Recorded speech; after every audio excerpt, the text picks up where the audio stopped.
समस्त को नमस्कार। छोट छोट छुआ मान को आमे जेन पाठ पढ़ाऊँ जदि ताके गीत आकार आमे कहमा ताहेले से माने सेटा मन देगिरी शुणबे। तो से हिसाब रे सुन गुटे सुन रो व्यवहार जानबाटा छुआ मान लगी बहुत इम्पोर्टाट है। तो से सुन के नेगिरी मैं गीत आकार किछि लिखीचे से आपन को सुनाऊे। जदि भल लगवा लाइक कमेंट एवं शेयर करबे। शुण शुण शुण पीले देई मन कर्ण सुन विषय रे पीले करुछि बखाण। शुण शुण शुण पीले देई मन कर्ण सुन विषय रे पीले करुछि बखाण। जेउ संख्या रे जे सुन जेउ संख्या रे जे सुन आमे जोग कले सही संख्या पुणी थरे पाइबारे पीले। सुन साथे जेउ संख्या को गुणिब फलटी सबु क्षेत्र रे सुन जे पाइब। जदि कौनसी संख्या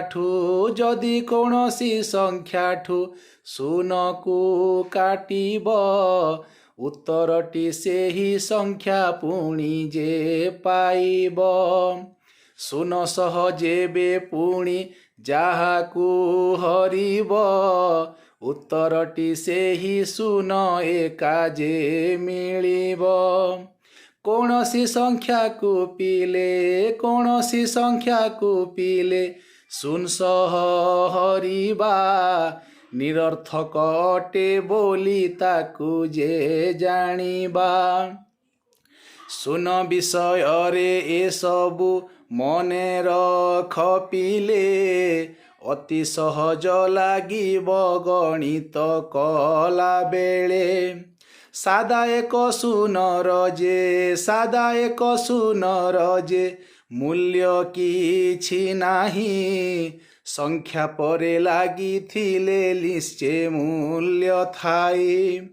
सादा एक सुनर जे किछि मूल्य नाही संख्या परे लागी थिले निश्चय मूल्य थाई।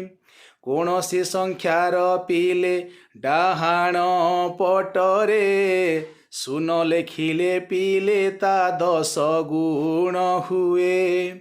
कौनसी संख्यार पीले डाहाण पटरे सुन लेखिथिले पीले ता 10 गुण हुए। ब्रह्मगुप्त आविष्कार करिथिले सुन ए कथा को केबे तुमे न भूलिब जान। ब्रह्मगुप्त आविष्कार करिथिले सुन ए कथा को तुमे केबे न भूलिब जान। धन्यवाद।